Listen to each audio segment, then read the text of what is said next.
Hello दोस्तों, कैसे हैं सभी लोग। दोस्तों देखिए, आज हम करेंगे बहुत ही ज्यादा मोस्ट इंपोर्टेंट क्वेश्चंस पर बात। जैसे कि दोस्तों हमारा new exam paper pattern change हुआ है, उस पैटर्न को यानी कि हमारे पेपर पैटर्न को हमारे 3 पार्ट में डिवाइड कर दिया गया है, 3 या 4, यानी कि ए बी सी डी। ठीक है, तो दोस्तों पार्ट ए में हमारे कुछ क्वेश्चनों के प्रकार बदल दिए गए हैं, क्वेश्चनों के टाइप बदल दिए गए हैं, जिसमें 15 नंबर के हमारे जो प्रश्न आने हैं उसमें 5 नंबर का हमारे वैकल्पिक प्रश्न होंगे। ठीक है, 5 नंबर के हमारे सत्य असत्य होंगे। ठीक है, और 5 नंबर के हमारे मिलान होंगे, यानी कि मिलान करना है हमने कुछ प्रश्नों के। ठीक है, तो दोस्तों आज हम करेंगे मैचिंग्स कैसे करने हैं। तो जो हमारे न्यू एग्जाम पेपर पैटर्न के अकॉर्डिंग जो नया पैटर्न आएगा और उसमें हमने कैसे करने हैं, क्योंकि बहुत ही ज्यादा अगर मैचिंग टाइप के अगर क्वेश्चन आ रहे हैं आपके तो बहुत लो लेवल का है कि हमने बहुत पहले किया था, लेकिन अगर इसमें आएगा तो क्या मैचिंग ही करना है, तो किस तरीके से आप इसको करेंगे, कैसे हमने इसके आंसर देने हैं। ठीक है, या किस तरीके से आपसे पूछा जा सकता है, या क्वेश्चन में किस प्रकार से मैचिंग पूछे जाएंगे, कौन कौन से क्वेश्चनों या टॉपिक से मैचिंग पूछे जाएंगे, वो सारी बात करने वाले हैं आज की क्लास में। तो दोस्तों आज का क्लास बहुत ही ज्यादा मोस्ट इंपोर्टेंट है आपके लिए, आपके पेपर 7, 8, 9, 10, 11, 12 यानी कि 6 5 का 30। तो दोस्तों आपके 6 पेपर यानी कि 30 नंबरों के लिए आज का क्लास मोस्ट इंपोर्टेंट है। ठीक है दोस्तों, स्टार्ट करते हैं। जैसे कि दोस्तों कुछ हमारे इधर लिखे हुए हैं सब और कुछ इधर लिखे हुए। अब हमने मैचिंग क्या करनी है कि एक दूसरे की जो लाइन है या वाक्य है किससे संबंधित है, हमने ये देखना है और उनका मिलान करना है। ठीक है, अब देखिए दोस्तों, जैसे यहाँ पर है अनैच्छिक गतियां, दूसरा है प्रारंभिक नैदानिक समापन अवस्थाएं, शिक्षक छात्र पाठ्यक्रम, नियमित विद्यालय शिक्षण संस्था, समावेशी शिक्षा में शामिल है, एनजीओ, सीजर गेट। ठीक है, सार्वभौमिक अनिवार्य मुफ्त शिक्षा का प्रावधान, अधिकतम इंद्रियों का प्रयोग शिक्षण में किया जा सकता है, हाइड्रोसेफेली आ गया, प्रणालीगत सामाजिक शैक्षणिक बाधाएं शामिल है, कंटिन्यूअस एंड कॉम्प्रिहेंसिव इवैल्यूएशन आ गया, एमडी आ गया, मल्टीपल डिसेबिलिटी, ध्यान का अभाव अति चंचलता विकार कहा जाता है, छात्र हो गया, विकलांगता के 21 प्रकार हैं, एडीएचडी का दूसरा नाम समावेशी संचार के सिद्धांत और प्रक्षेपित साधन है। अब इनसे रिलेटेड हमें इस लाइन में शब्द ढूंढने हैं कि कौन से इन सभी शब्दों से रिलेटेड ये शब्द हैं और बिल्कुल परफेक्ट होने चाहिए। ठीक है, हमने ये चीज देखनी है। अब हमने इस तरफ के पहले पढ़ लेनी है। ठीक है ना, किस तरीके से हमने क्वेश्चन के आंसर देने हैं दोस्तों, हमने ये सारे पढ़ लिए। ठीक है, उसके बाद हम ये लाइन जब पढ़ेंगे और हम सोचेंगे कि इनसे रिलेटेड कौन सा, hyperkinesis and minimal brain diffusion, संस्कृति सहानुभूति सशक्तिकरण, athetoid CP, ADHD, CCE, VI plus HI plus CP plus ID. ठीक है, परिवार हस्तक्षेप, औपचारिक शिक्षा, समावेशी शिक्षा, पीडब्ल्यूडी एक्ट 2016। ठीक है, पाठ्यक्रम का केंद्र बिंदु, शिक्षा के अंग, ओवरहेड प्रोजेक्टर, सामान्य और दिव्यांग छात्र, cerebral spinal fluid, non governmental organisation, RT act 2009, दृश्य श्रव्य सामग्री और स्पास्टिसिटी सीपी। ठीक है, अब हमने कैसे मिलान करनी है। अगर हम बात करें दोस्तों, देखिए एक तो हमने क्या नहीं करना है, ऐसे ऐसे नहीं करना है, क्योंकि हो सकता है क्वेश्चन पेपर तो आपके पास आ जाएगा, अब आपने कॉपी में आंसर कैसे देने हैं। ऐसा नहीं करना है एक बार इधर का उतारा आपने फिर एक बार इधर का उतारा, क्योंकि आपके पास 5 नंबर के हैं ये, और 5 नंबर के लिए केवल 5 मिनट मेरे हिसाब से तो। ठीक है ना, तो दोस्तों अगर आप ऐसे करेंगे तो आपके 20 मिनट इसी में चले जाएंगे, इधर का उतारेंगे इधर का करेंगे, है ना, लिखेंगे उसके बाद मैच करेंगे। सबसे आसान तरीका है, सबसे पहले देख लीजिए अनैच्छिक गतियां। सबसे पहला पॉइंट है हमारा अनैच्छिक गतियां। हमें अनैच्छिक गतियां हमें पता है सीपी से संबंधित है। अब अनैच्छिक गतियां अगर आपको पता होगा, अनैच्छिक गतियां सीपी वाले बच्चों में पाई जाती है, यानी कि सेरेब्रल पाल्सी वाले जो व्यक्ति होते हैं शारीरिक रूप से सक्षम, जिसमें एक प्रकार है सीपी, उन बच्चों में पाई जाती है। अब कौन से सीपी में पाई जाती है, हेमीप्लीजिया, पैराप्लीजिया, मोनोप्लीजिया, क्वाड्रिप्लीजिया, डायप्लीजिया। ठीक है, या एथेरोइड हो गया, स्पास्टिसिटी हो गया। ठीक है, तो और या मिक्स हो गए, तो किस सीपी में पाई जाती है, यहाँ से हम देखेंगे कहीं एथेटोइक सीपी में पाई जाती है अनैच्छिक गतियां, यानी कि इनवॉलेंटरी मूवमेंट। ठीक है, जिन गतियों पर हमारी जिन शारीरिक गतियों पर नियंत्रण नहीं रहता है, ठीक है, उन गतियों को अनैच्छिक गतियां कहा जाता है। ठीक है, जो हमारे वॉलेंट्री में नहीं रहती, हमारे कंट्रोल से बाहर होती हैं। ठीक है, तो दोस्तों अनैच्छिक गतियां एथेटोइक सीपी में, यानी कि ये रहा फर्स्ट एथेटोइक सीपी। ठीक है, अनैच्छिक गतियां एथेटोइक सीपी में पाई जाती हैं। अब हमने यहाँ पर देखा दोस्तों, देखिए इसका मैचिंग ये हो रहा है ना, पहले वाले का मैचिंग 3 नंबर पर हो रहा है। ठीक है ना, फर्स्ट का मैचिंग 3 पॉइंट पर हो रहा है। हमने यहाँ पर क्या करना है, अपने कॉपी में सबसे पहला जो है उसका आंसर जो देना है हमने फर्स्ट कर देना है, यहाँ पर मतलब 3 कर देना है। 3 है ना, इस तरीके से, या क्वेश्चन नंबर जो भी है आपका वहां पर, और इसका आंसर है 3। ठीक है, इसका आंसर, फर्स्ट का आंसर 3 हो गया। ठीक है, आपने इस तरीके से मैचिंग करने हैं, क्योंकि अगर ऐसे लिखेंगे मिलान करेंगे सब घचपच हो जाएगा, टाइम है नहीं आपके पास। ठीक है, तो आपने क्या करना है, मतलब हो सकता है उसमें जैसे पहले बोला जा रहा है वैकल्पिक आएंगे, उसके बाद सत्य सत आएंगे, या फिर मैचिंग आएंगे, मिलान आएंगे, तो हो सकता है कि आपका कितने नंबर पे, 11वें नंबर पे आपका मैचिंग आ जाए। ठीक है, तो 11 का पहला जो होगा तीसरा, यानी कि हमारे पहला जो प्रश्न पूछा गया, पहले प्रश्न का उत्तर तीसरा है, तो यहाँ पर तीसरा हमने लिख देना है। पहले क्वेश्चन का जो आंसर है तीसरा लिखना है। ठीक है, उसके बाद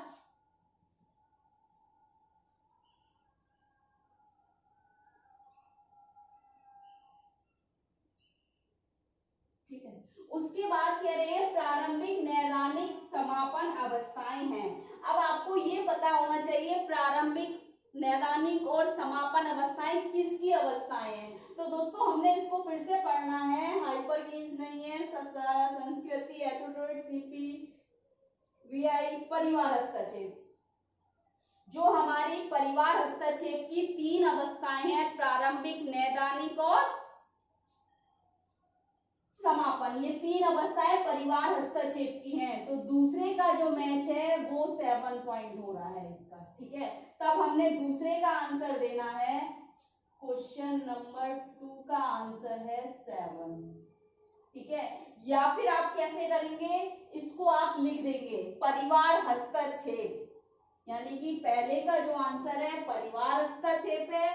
ठीक है, दूसरे का यानी पहले का आंसर जो था हमारा एथेटोइड सीपी था, आप सीपी लिख देंगे, एथेटोइड सीपी। दूसरे का आंसर 7 पॉइंट पे आ रहा है, 7 नंबर पे आ रहा है, तो 7 नंबर डालकर आप उसमें परिवार हस्तक्षेप भी लिख सकते हैं, या नंबर लिखिए उसका, या फिर आप क्या करेंगे उसका नाम लिखते रहेंगे। ठीक है, जैसे कि अगर मैं एग्जाम्पल के तौर पे कहूँ प्रारंभिक, नैदानिक, समापन अवस्थाएं हैं, तो यहाँ पर आप कर देंगे परिवार हस्तक्षेप की, परिवार हस्तक्षेप। ठीक है, इस तरीके से आप कर सकते हैं। ठीक, उसके बाद तीसरा है दोस्तों शिक्षक छात्र पाठ्यक्रम। अब शिक्षक छात्र पाठ्यक्रम क्या है, कहां से हमें इससे रिलेटेड कोई शब्द नजर आ रहा है, एथेटोइड सीपी ये तो है नहीं, परिवार हस्तक्षेप नहीं है, औपचारिक शिक्षा, लेकिन इसमें बोल रहे हैं शिक्षक छात्र पाठ्यक्रम। ठीक है, समावेशी शिक्षा, लेकिन समावेशी शिक्षा इससे रिलेट नहीं हो रहा है, पीडब्ल्यूडी एक्ट से नहीं हो रहा है, पाठ्यक्रम की केंद्र बिंदु केवल 1 है, 3 नहीं है, शिक्षा के अंग, यानी कि शिक्षक छात्र पाठ्यक्रम क्या है दोस्तों, शिक्षा के अंग हैं, यानी कि पॉइंट 12 पर है, यानी कि जो हमारा क्वेश्चन नंबर 3 है, क्वेश्चन नंबर 3 का आंसर शिक्षा के अंग है, क्वेश्चन नंबर 3 का आंसर शिक्षा के अंग। इस तरीके से आप कर सकते हैं। ठीक है, चाहे तो आप लिख दें उसको या आंसर नंबर डाल दें आप। ठीक है, उसके बाद आ गया नियमित विद्यालय, क्वेश्चन नंबर 4 देखिए, नियमित विद्यालय शिक्षण संस्थान। अब नियमित विद्यालय शिक्षण संस्थान किस शब्द से ज्यादा रिलेटेड हो रहा है। ठीक है, यहाँ पर नहीं हो रहा है, परिवार हस्तक्षेप से नहीं हो रहा है, नियमित विद्यालय शिक्षण संस्थान, अगर देखा जाए तो औपचारिक शिक्षा के उदाहरण है ये। ठीक है, किसका है, औपचारिक शिक्षा का उदाहरण।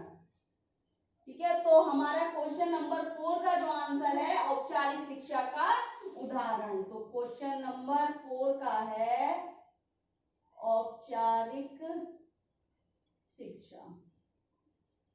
ठीक है, जहां पर क्या है, नियमित रूप से पाठ्यक्रम निर्धारित होता है, समय निर्धारित होता है, स्थान निर्धारित होता है और इस जगह पर शिक्षा ग्रहण की जाती है, तो वह शिक्षा प्रक्रिया औपचारिक शिक्षा कहलाती है या फॉर्मल एजुकेशन। ठीक है, नेक्स्ट देखिए दोस्तों, समावेशी शिक्षा में शामिल है। अब समावेशी शिक्षा में शामिल क्या है? समावेशी का अर्थ ही है सामान्य बच्चों के साथ विशेष आवश्यकता वाले बच्चे।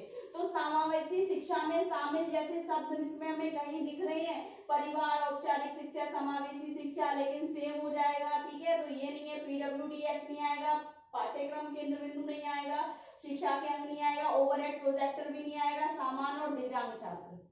ठीक है, तो ये हमारा आ जाएगा सामान्य और दिव्यांग छात्र। यानी कि क्वेश्चन नंबर 5 का है हमारा 14 वाला जो है हमारा पॉइंट, वो ठीक है। ठीक है, यानी कि सामान्य बच्चों के साथ, सामान्य बच्चे और विशेष बच्चे, विशेष आवश्यकता वाले बच्चे, इस तरीके से हमने करना है। फिर कह रहे हैं एनजीओ। अब एनजीओ का अपने इन्होंने शॉर्ट फॉर्म दिया, हमने फुल फॉर्म ढूंढनी है। इसकी full form non government organisation, अगर हमें पता होगा हम तुरंत देख लेंगे उसको, नॉन गवर्नमेंट ऑर्गेनाइजेशन। ठीक है, तो इसका हमारा 6 का हमारा 16 वाला जो पॉइंट है वहां पर हमने नॉन गवर्नमेंट ऑर्गेनाइजेशन लिख देना है। ठीक है ना, क्वेश्चन नंबर 6 का। ठीक है ना, इस तरीके से कर सकते हैं। ठीक है, और अगर अब ये लाइनिंग नहीं करना चाह रही है तो एक तरीका और है हमारे पास। देखिए नेक्स्ट है हमारा scissor gate. Scissor gate, scissor gate क्या है दोस्तों? ये जो हमारी असामान्य चाल है, जैसे हम कहते हैं, मतलब कि गेट जो है एक चाल है, यानी कि हमारी एबनॉर्मल जो गेट्स हैं हमारे, जो हमारे विशेष आवश्यकता वाले बच्चे, अगर सीपी की बात करें तो इन सीपी बच्चों में एक असामान्य चाल पाई जाती है जिसे एबनॉर्मल गेट बोलते हैं। ठीक है, तो उसके कई सारे प्रकार हैं, तो उन्हीं में से एक प्रकार है सीजर गेट। सीजर गेट किससे संबंधित है? एथोट्रोइड से नहीं है, परिवार हस्तक्षेप से यहाँ से नहीं है, सेरेब्रल स्पाइन फ्लूइड से नहीं है, नॉन गवर्नमेंट आरटी, दृश्य सामग्री, स्पास्टिसिटी सीपी। तो जिन बच्चों में स्पास्टिसिटी सीपी पाया जाता है उन बच्चों के अंदर हमें सीजर गेट देखने को मिलता है। तब हम यहाँ पर 7 का जो होगा हम यहाँ 7 लिख देंगे। 7 हमने लगा दिया, यानी कि 7 का आंसर हमें मिल चुका है। ठीक है ना, 19वां जो पॉइंट है 7 का आंसर है, और हमने यहाँ पर क्या एक लाइन नहीं कर करके नंबर लिख दिया केवल। ठीक है ना, या फिर हम यहाँ पर 19 कर देंगे अपने क्वेश्चन पेपर पे, और उसके बाद हम अपनी कॉपी में ये लिख देंगे कि जो 7 है, ठीक है ना, उसका आंसर है हमारा 19। कौन सा है? Spasticity CP. तो 19 नंबर पे जो हमारी है स्पास्टिसिटी सीपी, 19 नहीं डालेंगे, ये नंबर है हमारा 7 नंबर पे हमारा स्पास्टिसिटी सीपी। ठीक है, नंबर ये पड़ेगा और आंसर आप ये लिखेंगे। ठीक है ना, ध्यान रखना क्वेश्चन का नंबर आप वहां डालेंगे और आंसर में आप उसको लिखेंगे। ठीक है, नेक्स्ट देखिए, सार्वभौमिक, अनिवार्य और मुफ्त शिक्षा का प्रावधान है। अब मुफ्त शिक्षा का प्रावधान आपको ढूंढना है, इसमें से किस सबसे रिलेटेड है। यहाँ से औपचारिक शिक्षा, समावेशी शिक्षा, पीडब्ल्यूडी एक्ट में भी नहीं है, शिक्षा के अंग, cerebral palsy, cerebral spinal fluid, RT act, शिक्षा का अधिकार अधिनियम, ठीक है, राइट टू एजुकेशन से है। तो ये किसका है? इसका 8वें क्वेश्चन का। यहाँ देखिए हमने यहाँ 8वां कर दिया, और यहाँ हमने क्या कर देंगे 8वें पर यहाँ लिख देंगे RTE 2009। ठीक है, उसके बाद देखिए क्वेश्चन नंबर 9 देखिए, अधिकतम होगा या अधिकतम इंद्रियों का प्रयोग शिक्षण में किया जा सकता है। कैसे हम अधिकतम इंद्रियों का प्रयोग शिक्षण में कर सकते हैं? तो किसके माध्यम से किया जा सकता है? जैसे कि यहाँ पॉइंट दिया है 18वां, श्रव्य दृश्य सामग्री के द्वारा। ठीक है ना, श्रव्य दृश्य सामग्री में क्या होगा कि बच्चे सुनकर भी करेंगे, देखकर भी करेंगे। ठीक है ना, सुन भी रहे हैं, देख भी रहे हैं, दोस्तों सभी इंद्रियों का प्रयोग हो रहा है। तो दोस्तों अधिकतम इंद्रियों का प्रयोग श्रव्य दृश्य सामग्री, यानी कि हमारे 9वां जो प्रश्न है और यहाँ पर ये आ गया इसका आंसर। ठीक है, तो 18 नंबर पे तो 9 का हमारा हो जाएगा श्रव्य दृश्य सामग्री, श्रव्य दृश्य सामग्री। इस तरीके से आपने इसका आंसर लिखना है अपनी कॉपी में। ठीक, नेक्स्ट देखिए दोस्तों हाइड्रोसेफेली। हाइड्रोसेफेलिस किससे ज्यादा संबंधित है? यहाँ पर ऊपर देखिए एडीएचडी, सीसी, बीआईएचआई नहीं है, औपचारिक नहीं, पाठ्यक्रम शिक्षा के ओवरहेड प्रोजेक्टर सामान, सेरेब्रल स्पाइनल फ्लूइड। हाइड्रोसेफेलिक एक ऐसी कंडीशन है, ऐसी स्थिति है जिसमें क्या है कि व्यक्ति के मस्तिष्क में सेरेब्रो स्पाइनल फ्लूइड बढ़ जाता है और एकत्रित हो जाता है, जमा होता रहता है, जिसके द्वारा सिर का आकार बहुत बड़ा हो जाता है और व्यक्ति उससे बौद्धिक असक्षम हो जाता है। ठीक है ना, तो हाइड्रोसेफेलिस से संबंधित क्या है? Cerebral spinal fluid. ठीक है, तो ये किसका है? क्वेश्चन नंबर 10 का। ठीक है, अब हमने यहाँ पर लिख देना है ये। ठीक है, सेरेब्रल स्पाइनल फ्लूइड। इसी तरीका से देखिए 11वां देखिए प्रणालीगत सामाजिक शैक्षणिक बाधाएं हैं। प्रणालीगत सामाजिक और शैक्षणिक बाधाएं किसकी बाधाएं हैं? ये बाधाएं हैं दोस्तों समावेशी शिक्षा की। अगर आपको पता होगा आपको शब्द ढूंढने की जरूरत नहीं पड़ेगी, वरना आपको बार बार ये पढ़ते रहना है, मैचिंग करते रहेंगे। तो समावेशी की है। अभी हमारा आगे प्रणालीगत सामाजिक यानी 11वें का हमारा जो है ये। ठीक है, तो समावेशी शिक्षा।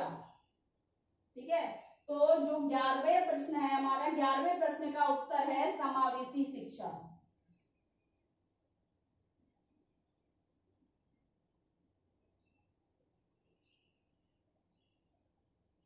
ठीक, नेक्स्ट देखिए question number 12 continuous and comprehensive evaluation. इसका किससे संबंधित है? ये परिवार हस्तक्षेप से या ऊपर से कोई भी आपको शब्द ऐसा लग रहा है, पाठ्यक्रम से, शिक्षक के अंग से? ठीक है, किससे संबंधित है?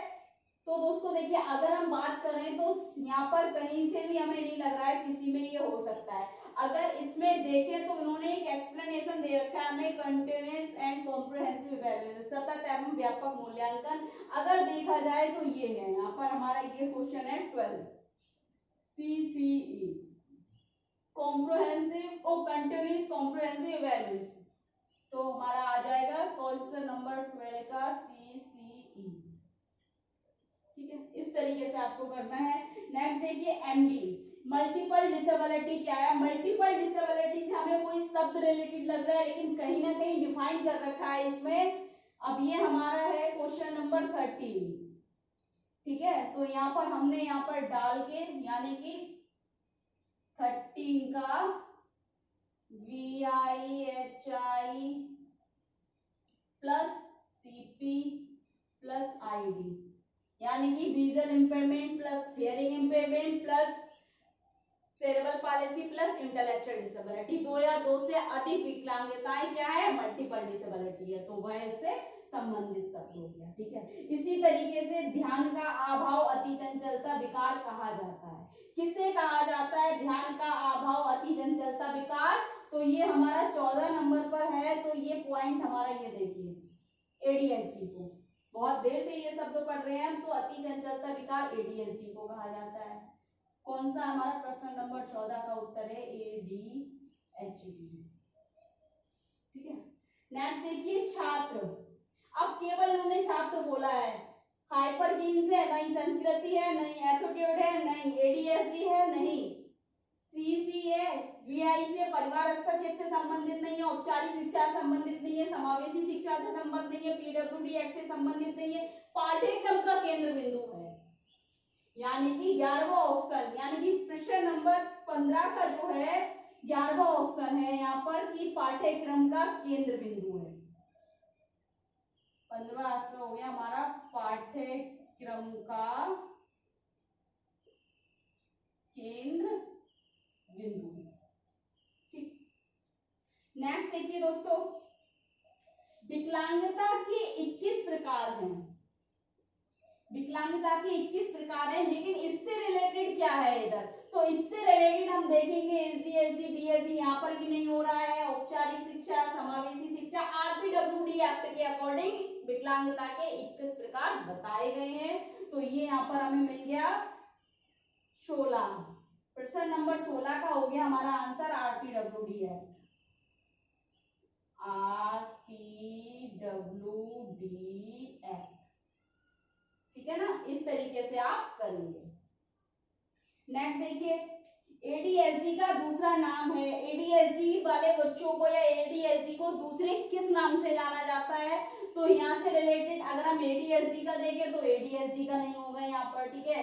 और कोई सारी चीज देख रहे हैं कहीं भी नहीं दिख रहा है, लेकिन एडीएसडी का अगर हम देखें दूसरा नाम है हाइपरकिन्स और मिनिमल ब्रेन डिफ्यूजन, यानी कि ये हमारा प्रश्न नंबर 17 जो है ये आ गया यहाँ पर। तो हमने ये यहाँ पर लिख देना है प्रश्न नंबर 17 पर, हाइपरकिन्स मिनिमल ब्रेन डिफ्यूजन, ठीक है।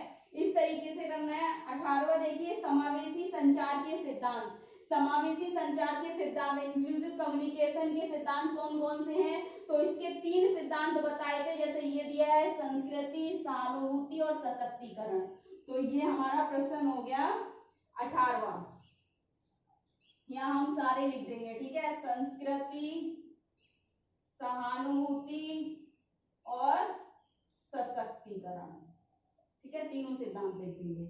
उसके बाद देखिए प्रश्न नंबर 19, प्रक्षेपित साधन है। प्रक्षेपित का मतलब होता है प्रोजेक्टेड एड, तो इसमें कौन सा शब्द से संबंधित है। देखिए हमने बार बार एक चीज पढ़ी थी यहाँ पर, ओवरहेड प्रोजेक्टर। ओवरहेड प्रोजेक्टर, एपिडाइस्कोप, ये क्या है, ये सभी हमारे प्रोजेक्टेड एड्स हैं, प्रतिक्षेपित साधन है। तो यहाँ पर हमारा 19 का जो आंसर हो जाएगा ओवरहेड प्रोजेक्टर हो जाएगा, ओवरहेड प्रोजेक्टर, ठीक है। मेरे हिसाब से अगर आप इसके आंसर देंगे ना, मैचिंग्स के आंसर आपको देने हैं, तो लाइनिंग मत करना। लाइनिंग में क्या होता है ना, हम कंफ्यूजन होते हैं, या तो आपको इतना ध्यान रहे क्योंकि लास्ट में ऐसा ना हो, बहुत यहाँ तो मैंने बहुत सारे दिए, वहां केवल 5 होंगे, ना हो आपको कोई भी कंफ्यूजन। लेकिन सबसे सही है कि यहाँ का क्वेश्चन नंबर का जो आंसर, क्वेश्चन नंबर हो वो आंसर के सामने लिख दो, और उसके बाद क्या करो कि यहाँ पर आप क्वेश्चन का नंबर लिखने के बाद उसका आंसर जो दे रखा है उसको लिख दो, जैसे कि मैंने आपको यहाँ से बताया ये, ठीक है। ये वाला भी कभी ना कभी एग्जामिनर सोचता है क्या 1 2 3 आंसर कर दिया, वो तुम्हारा क्वेश्चन पेपर नहीं देखेगा या उसका मिलान वो नहीं करेगा, तुम्हें बताना है। तो सीधा सीधा अगर यहाँ पर हमने क्वेश्चन दिया उसका मिलान ये शब्द है, तो आप उससे संबंधित शब्द क्वेश्चन का नंबर डालकर उसके सामने लिख दो, सबसे अच्छा, जैसे कि ये हमने इस तरीके से करा है। तो इसी तरीके से आपके क्वेश्चन आएंगे, ठीक है ना, मैचिंग जो पूछे जाएंगे इस तरीके से पूछे जाएंगे। हाँ ये है, यहाँ पर मैंने आपको पेपर 12 से भी रिलेटेड है, 11 से भी रिलेटेड है, 10 से भी रिलेटेड क्वेश्चन थे, 8 से भी रिलेटेड क्वेश्चन थे, पेपर 7 से रिलेटेड क्वेश्चन थे, ठीक है। लेकिन आपके एग्जाम में पेपर वाइज आएगा, जो भी आएगा पेपर 7 में, पेपर 7 के टॉपिक आएंगे, टॉपिक से रिलेटेड आपको मैचिंग करने को पड़ेंगे, ठीक है। और पेपर अगर 8 के आते तो पेपर 8 के रिलेटेड जो टॉपिक होंगे उन टॉपिक से मैचिंग आएंगे, ठीक है। तो इसी तरीके से आपको करना है, बस आप करने का मेथड ठीक रखें, बहुत ज्यादा घसपच ना हो, परेशान ना हो, पहले समझ ले, इधर का पहले पूरा पढ़ ले, फिर दूसरा पार्ट भी उसका पूरा पढ़ ले, उसके बाद आप निशान लगाएं, ठीक है ना। और कुछ समझ नहीं आ रहा है, कुछ डाउट लग रहा है, कुछ गलत लग रहा है, तो कमेंट बॉक्स में जाके कमेंट करो दोस्तों। ज्यादा से ज्यादा वीडियो लाइक कर दो, औरों को भी शेयर कर दो, हर किसी के पास ये वीडियो पहुंच जानी चाहिए ताकि वो एग्जाम तक इस वीडियो को देख लें और इसका लाभ उठा सके दोस्तों। अगर चैनल को सब्सक्राइब नहीं किया है तो चैनल को सब्सक्राइब कर दो, बेल आइकन को प्रेस कर दो ताकि आने वाली वीडियो आप तक पहुंचती रहे दोस्तों। Thank you.